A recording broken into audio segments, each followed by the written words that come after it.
Shri M K Haridas, നമ്മൾ ഈ വിഷയത്തിൽ കുറേ അധികം തവണ ചർച്ച ചെയ്തിരുന്നുണ്ട്. നമ്മൾ ഒരുപാട് ദിവസം ഇക്കാര്യങ്ങൾ പറഞ്ഞതുമാണ്. നവീൻ ബാബു മരിച്ച ആ ദിവസം തന്നെ ഈ പറയുന്ന കള്ളപ്പരാതി മാധ്യമങ്ങളിലേക്ക് വന്നതല്ലേ, പ്രൊപ്പഗണ്ട. അത് കഴിഞ്ഞ് സൈബറിടങ്ങളിൽ ഈ മാലിന്യങ്ങൾ നമ്മൾ എത്ര കണ്ടതാണ്. മരിച്ച ആളെ വീണ്ടും കള്ളനാക്കാൻ നടന്ന നീക്കങ്ങൾ എത്ര കണ്ടതാണ്. കുടുംബം CBI അന്വേഷണം ആവശ്യപ്പെട്ടതേ ഉള്ളൂ. ഇറങ്ങി ക്യാപ്സ്യൂൾ എം കെ ഹരിദാസ് പറയുന്നത് ഇങ്ങനെയാണ്: നവീൻ ബാബുവിൻ്റെ മരണം CBI അന്വേഷിച്ചാൽ നടക്കാൻ പോകുന്ന കാര്യം എന്തായിരിക്കും? തുടക്കത്തിൽ ദിവ്യയെ പ്രതിക്കൂട്ടിൽ നിർത്തിക്കൊണ്ട് പതിവ് പോലെ കുറച്ച് പ്രസ്താവനകളും മാധ്യമ കുത്സിതങ്ങളും നടക്കും. അത് ഏറ്റുപിടിക്കാൻ കുറേ പേരുണ്ടാകും. ഒടുക്കം നവീൻ ബാബു കുറ്റം ചെയ്തു എന്ന് തെളിയും. അതോടെ ആ മനുഷ്യരിപ്പോഴുള്ള താരതമ്യേന ഭേദപ്പെട്ട ലെഗസി കളങ്കപ്പെടും. വെളുക്കാൻ തെച്ചത് പാണ്ടാകും.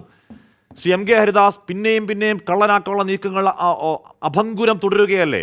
എം കെ ഹരിദാസ് SIT വന്നതോടുകൂടി നേരായ വഴിക്ക് പോകുമെന്ന് ഇന്ന് നമ്മൾ പ്രതീക്ഷിച്ചത് വെറുതെ ആയില്ലേ? ഈ കുടുംബത്തിന് നീതി കിട്ടുമെന്ന നമ്മുടെ പ്രതീക്ഷകൾ വീണ്ടും അട്ടത്തേക്ക് കയറുകയല്ലേ ശ്രീ എം കെ ഹരിദാസ്?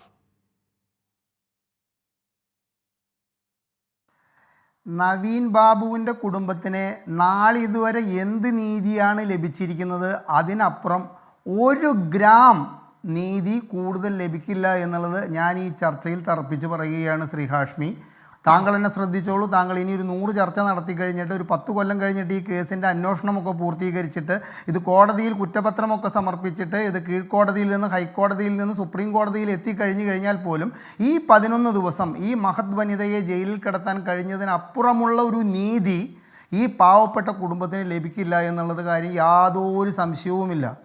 താങ്കൾ ഒരു കാര്യം മനസ്സിലാക്കണം ശ്രീ ഹാഷ്മി, ഭരണം കയ്യിലില്ലാതിരുന്നിട്ട് പോലും TP ചന്ദ്രശേഖരൻ വധക്കേസിൻ്റെ ഗൂഢാലോചനയുടെ അന്വേഷണം ഒരു പ്രത്യേക സ്ഥലത്ത് വെച്ച് നിർത്താൻ പ്രാപ്തിയുള്ള ഒരു പാർട്ടിയാണ് CPM എന്ന കാര്യം നമ്മൾ മറക്കരുത്. ഇവിടെ സിദ്ധാർത്ഥൻ വധത്തിലെ കൂടുതൽ പ്രതികളില്ലാഞ്ഞിട്ടാണോ ഈ CBI വന്നിട്ട് അന്വേഷിച്ചിട്ട് ഇപ്പോൾ പോലീസ് അറസ്റ്റ് ചെയ്ത പ്രതികളിൽ ഈ അന്വേഷണം ഒതുക്കിയത്?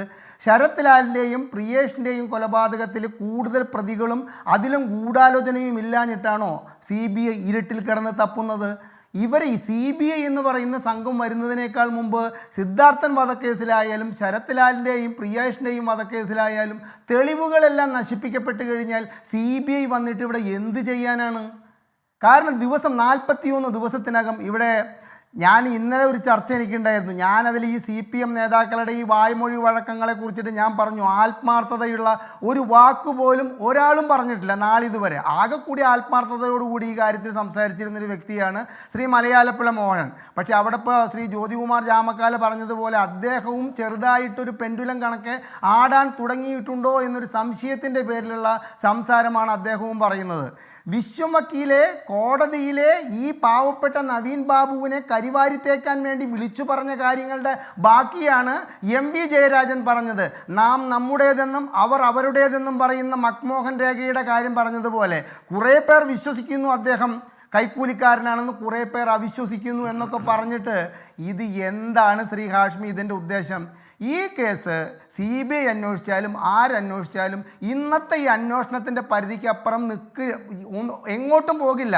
കാരണം ഞാൻ തുറന്നു പറയട്ടെ, ഇതൊരു കൊലപാതകമാണ് എന്ന് ഒരു സംശയവും എനിക്കില്ല. ഇത് കൊലപാതകമൊന്നുമില്ല. ഇതിലെന്താണ് ചെയ്ത് കഴിഞ്ഞാൽ ഇവിടെ ഈ പറയുന്നത് പോലെ തന്നെ ഈ അന്വേഷണം CBI ഏറ്റെടുത്തുകൊണ്ട് കൃത്യമായ ചോദ്യം ചെയ്യൽ പ്രശാന്തിലേക്കും ദിവ്യയിലേക്കും കടന്നു കഴിഞ്ഞാൽ പുറത്തു വരാൻ പോകുന്നത് കണ്ണൂരിലെ നമ്മൾ പറയില്ലേ ഒരുപാട് ബിനാമി ഇടപാടുകളുടെ സത്യം പുറത്തേക്ക് വരാനുള്ളൊരു സാധ്യതയുണ്ട്. അല്ലാണ്ട് ഈ കേസിൽ ഒരു അന്വേഷണത്തിന് ആവശ്യമായ തെളിവുകളും ലഭിക്കാത്ത വിധത്തിൽ എല്ലാ തെളിവുകളും തേച്ചു മാറ്റി കളഞ്ഞിട്ടുണ്ട്. നവീനെ ഒരു ക്ലാസിൻ്റെ ഒരു തട്ടിൽ ഇരുത്തി കഴിഞ്ഞിട്ട് അപ്പുറത്ത് ദിവ്യയെ ഇരുത്തിക്കൊണ്ട് ആ തൂക്കം നോക്കിക്കഴിഞ്ഞാൽ ഇവർക്ക് നവീൻ എന്ന് പറയുന്ന 60 കൊല്ലത്തെ പാരമ്പര്യമുള്ള CPM പ്രവർത്തകനേക്കാൾ ഇന്നത്തെ ദിവ്യയെയാണ് വേണ്ടത് എന്നുള്ള കാര്യത്തിൽ ആർക്കാണ് കേരളത്തിൽ സംശയമുള്ളത്? ഒരാൾക്കും സംശയമുണ്ടാവില്ല. അപ്പോൾ അത്തരത്തിലൊരു സാഹചര്യത്തിൽ ഇവിടെ ഒരു കാര്യം മനസ്സിലാക്കണം. ഷുഹൈബ് വധക്കേസ്, അരിയിൽ ഷുക്കൂർ വധക്കേസ്, ശരത് ലാൽ വധക്കേസ്, അതുമാതിരി തന്നെ പ്രിയേഷ് ഈ 2 ഇരട്ടക്കൊലപാതകം അടക്കമുള്ള കേസുകൾക്ക് 5,20,00,000 രൂപ ക്ഷമിക്കണം, അതിൽ സോളാർ കേസിൻ്റെ ഉമ്മൻചാണ്ടിയുടെ വിടുതൽ ഹർജിക്ക് അടക്കം 5,20,00,000 രൂപ ചെലവാക്കിയത് എന്തിനായിരുന്നു എന്ന ചോദ്യത്തിന് എന്താണ്?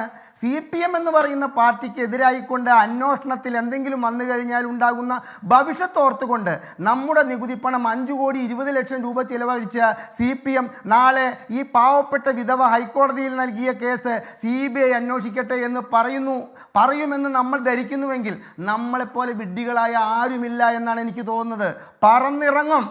പറന്നിറങ്ങിക്കൊണ്ട് മണിക്കൂറിന് കോടികൾ പ്രതിഫലം വാങ്ങുന്ന അഭിഭാഷകർ പറയും ഈ അന്വേഷണത്തിൽ ഇതിലത്തെ FIR-ൽ എന്താണ്?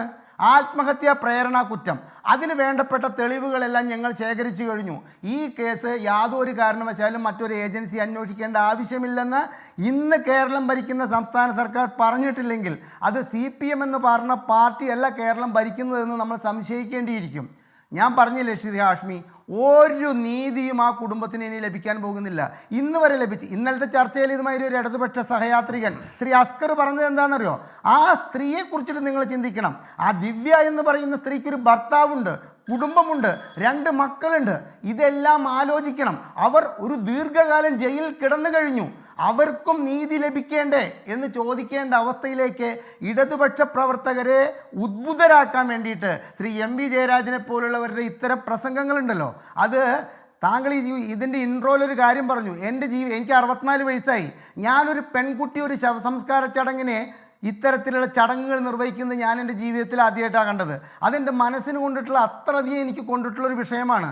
അത്തരത്തിൽ ഒരു പെൺകുട്ടി സ്വന്തം പിതാവിൻ്റെ ശവസംസ്കാര ചടങ്ങുകൾ നടത്തേണ്ട ഗതിയിലേക്ക് ഒരു CPM-ൻ്റെ പ്രവർത്തക കൊണ്ടെത്തിച്ച ഈ കേസ് ഇത്രയൊക്കെ മതി എന്ന് CPM എന്ന് പറയുന്ന പാർട്ടി വിചാരിച്ചു കഴിഞ്ഞാൽ അത് ആ കുടുംബത്തോട് മാത്രമല്ല, ഈ CPM എന്ന് പറയുന്ന പാർട്ടിയെ നെഞ്ചോട് ചേർക്കുന്ന ഒരുപാട് പേരോട് ചെയ്യുന്ന വഞ്ചനയാണെന്ന് പാർട്ടി മനസ്സിലാക്കണമെന്നാണ് എനിക്ക് പറയാനുള്ളത്. ഓക്കെ എന്ന് പറഞ്ഞാൽ ആ ദൃശ്യങ്ങൾ അത് മനുഷ്യരായി പിറന്ന ആർക്കെങ്കിലും മറക്കാൻ പറ്റുമോ? വേദനിക്കാതിരിക്കുമോ? അത് എന്ന് പറഞ്ഞാൽ ആ 2 പെൺമക്കൾക്ക് അവരുടെ ജീവിതത്തിൽ ഒരു അച്ഛൻ്റെ സാന്നിധ്യം ഏറ്റവും അനിവാര്യമായ സമയമാണോ? ആ സമയത്താണെന്ന് പിടിച്ചു പറിച്ചു കൊണ്ടുപോയത്. അത് താങ്ങാൻ പറ്റുന്നതാണോ? ആ കുടുംബത്തിനല്ല, അച്ഛന്മാരും മക്കളും ഒക്കെ ഉള്ളവർക്ക് താങ്ങാൻ പറ്റുന്നതാണോ?